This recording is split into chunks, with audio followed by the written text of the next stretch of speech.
Now, one of the things that's also really interesting about this is that uh, you also have kind of a recapitulation of exactly the Exodus. It's almost like the Exodus is happening over again.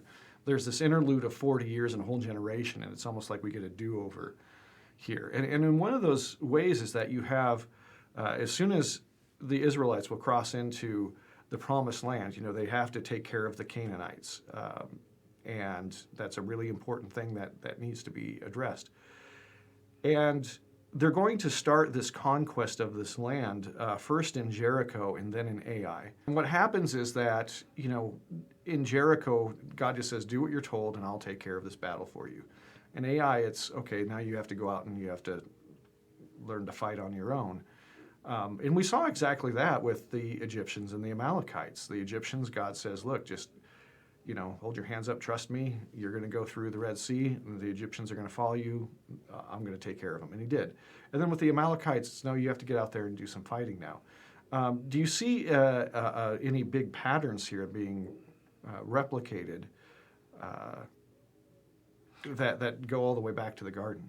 So definitely, obviously, there's an initial provision that largely is God. Yeah. But then there's also a role for man to play. And, Adam was called to work and keep the garden, but there was already this garden provided for him to work and keep. Right. And so there's a huge pattern here that this plays into, which is the pattern of priesthood and kingship. That there's an initial blessing from God, and your job with that is just to live in that blessing obediently, to follow the rules obediently, to learn God's ways by living in the provision that He's given you and being obedient. Their faith is really important. And then there's going to be a time after that where you have to go out and you have to kind of take dominion over some part of the world, some part of knowledge or understanding that's new. And what happens there is you move from priesthood to kingship, and the king's job is to go out and take new land. A priest's job is to order the land that's already taken, or to exist in the order that's already given.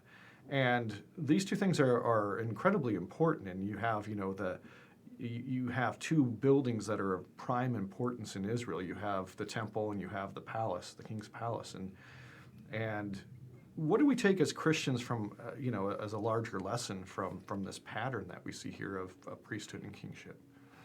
I think, as young Christians, largely we're going to fit into the body of Christ in a way that we're going to be more under authority than in authority, for one. But we're going to learn how to be faithful. And then once we've learned how to be faithful, God then slowly but surely starts to entrust us with things. And now we've kind of been glorified. Now we're going to be in charge of also glorifying others and other things. Yeah, that's a great way of putting it. The difference between being obedient so as to be glorified and then to be able to turn around and glorify other things is a great way of encapsulating that. And it applies in so many things in our lives. We go from children to having our own children. You go from being an authority or being under authority at your work to maybe at some point being in authority. This is one of those great changes that comes over us in life in so many ways, and there are so many ways to mess it up if you're not paying attention, which obviously happens in this story.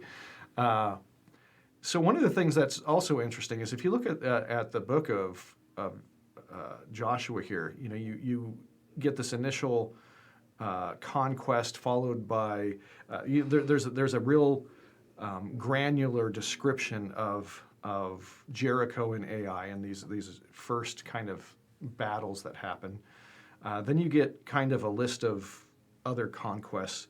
Then you get a focus on the land and the land being kind of distributed, and then you get a picture of the covenant at the end.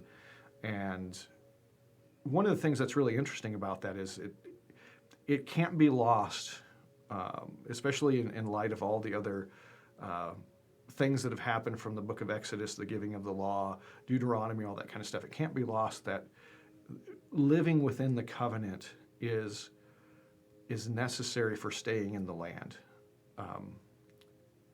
To a modern person, that seems like a very strange thing. They don't seem to have anything to do with one another. So why do you think, how would you explain to a modern person the connection between living in the covenant and being able to reside in the land, and the breaking of the covenant and the land spitting you out? Because that's obviously a really important part of this book of Joshua. Because really the previous owners, the Canaanites, are being driven out of the land because they didn't keep the covenant. So how would you explain that to a modern person who would not see the connection at all? Sure. You know, I might try and keep it extra biblical and just kind of look at the cycle of empires, you know, and just see how, you know, empires come and they usually are united around one common, you know, confession, and usually they'll have their season and their success, and then that success usually breeds some sort of complacency and maybe people kind of pursue pleasure and things of this sort, and no longer hold that common confession quite as dearly, and eventually leads to failure. I don't know. You can kind of see this through a number of empires. Kind of sometimes feels like we might be in the middle of that right now. Sure, I think that you know, that cycle that ends in decadence and then failure is something that you don't have to look to the Bible to see, and you can even personalize that to a smaller scale. You know, I've admitted that I have this weird fascination with the show Hoarders, and it seems to be the gift that keeps on giving. But it's not an unusual scenario in that show for somebody to hoard out their house, to then at some point finally clean it up, only to discover that the house has to be abandoned because it has to be condemned and torn down. It's beyond repair.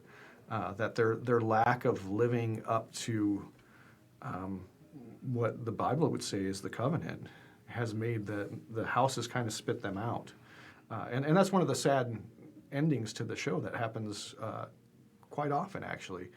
And I think the reason for this is that what the covenant talks about is it first talks about our responsibility up to God.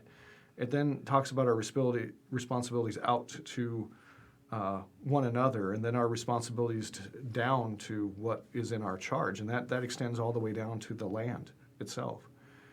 And if you don't live up to those responsibilities, if you don't, and especially if you don't take joy in those responsibilities, then eventually you will find yourself having done significant enough damage that it's possible that it can't be recovered from. And so there's a warning in this book that's important, I think, to understand. Now, do you think that this scenario is largely understood in our culture? You know, I wish that it were, and but there are pockets of different groups of people and stuff like that definitely don't understand, and one of them is a group of a younger generation who thinks it's a travesty that they should have to work for anything. And I don't mean like this in a vague sense. I mean a specific group of people that thinks like I shouldn't have to work. That's like, why would this be? And Right. and they think it's some sort of crime that they're forced to work in a society or something, Right. and not realizing that if we all adopt that attitude, then what happens? Right. It's interesting when you bring that up, that they're very aware of everybody's responsibilities to them, but completely unaware of any responsibilities that they have to anyone else. And it doesn't take long for that to really create destruction. And you can see that in a lot of our cities, where that mindset has created just absolute chaos, to the point where, you know, things get completely ruined beyond repair. So, you know, this is an important book, and as the people of God go into the promised land, you know, that scales up and scales down very nicely. The lessons that you can learn from that, they scale up and scale down in your life everywhere you look. And so if we're wise and we look at this with spiritual eyes, we can really learn a lot of lessons that can help us greatly in our lives.